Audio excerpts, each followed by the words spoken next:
النجوم رابع العالم، المنتخب المغربي المصنف الثاني عشر على مستوى العالم، الكثير والكثير. وادي عرضية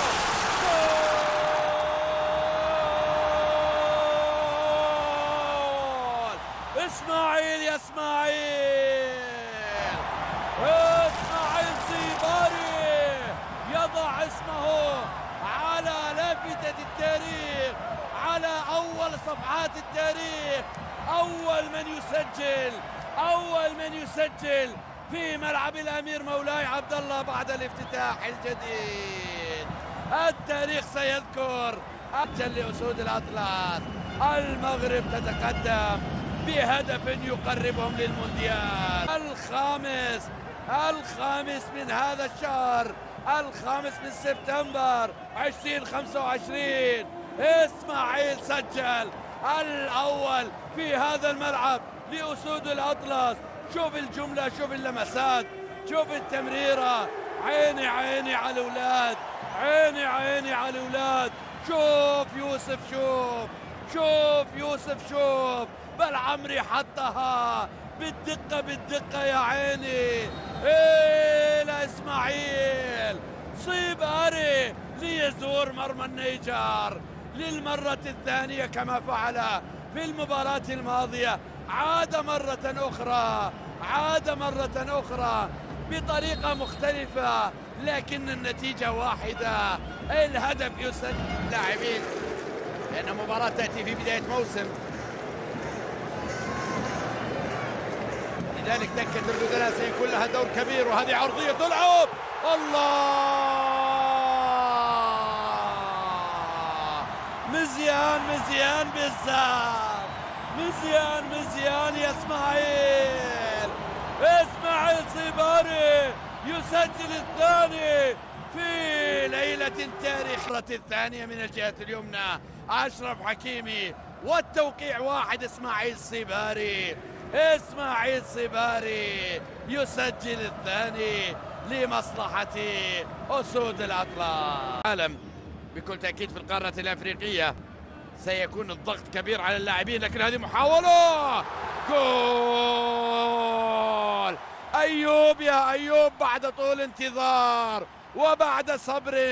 وبعد صبر طويل، أيوب الكعبي يسجل.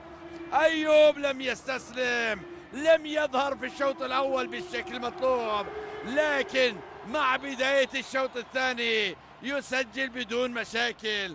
يسجل أيوب الثالث، الهدف الثالث يسجل ليطمئن المنتخب المغربي على النقاط الثلاث في مباراة أصبحت الآن احتفالية بالتأهل إلى المونديال في مرمى النيجر. سجل الأول والثاني من الكرات العرضية، وجاء الثالث بنفس الطريقة من مسافة أقرب، لكنه عن طريق نفس اللاعب يوسف بالعمري اللي يقدم مباراة غير عادية ويصنع الأهداف. وهذا الثالث يأتي من أيوب بعد طول انتظار وبعد صبر أيوب لم ينفذ، لذلك تواجد في المكان المناسب وسجل من خلالها بلال الخنوس. ما زال أناحي أيضا موجود في دكة البدلاء.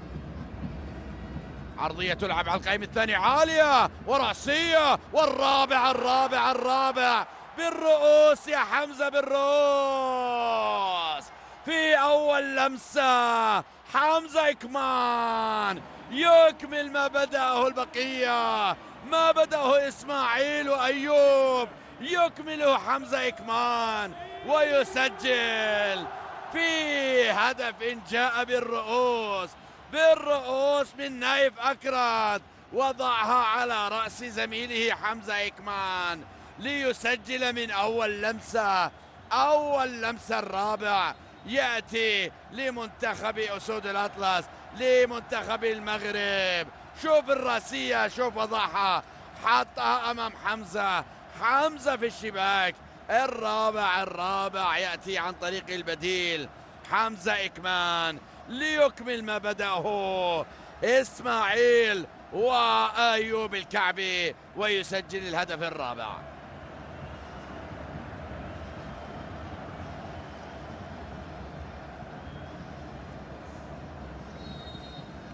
لقطة جميلة ودكة بدلاء غنية، لذلك منتخب المغرب مرشح فوق العادة في أرضه تعود مقطوعة في مكان، فرصة الخامس، تسديدة أوناحي،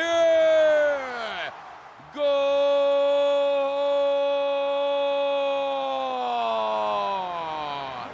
عز الدين أوناحي يسجل الخامس. 5 وخميسة على الأولاد، 5 على أسود الأطلس. الله الله الله، خماسية في مرمى النيجر تنقل أسود الأطلس للمونديال. 5 أهداف رائعة، والأروع يأتي عن طريق عز الدين أوناحي بعد أن دخل إلى ملعب المباراة من دكة البدلاء ليسجل هدفا رائعا بتسديده.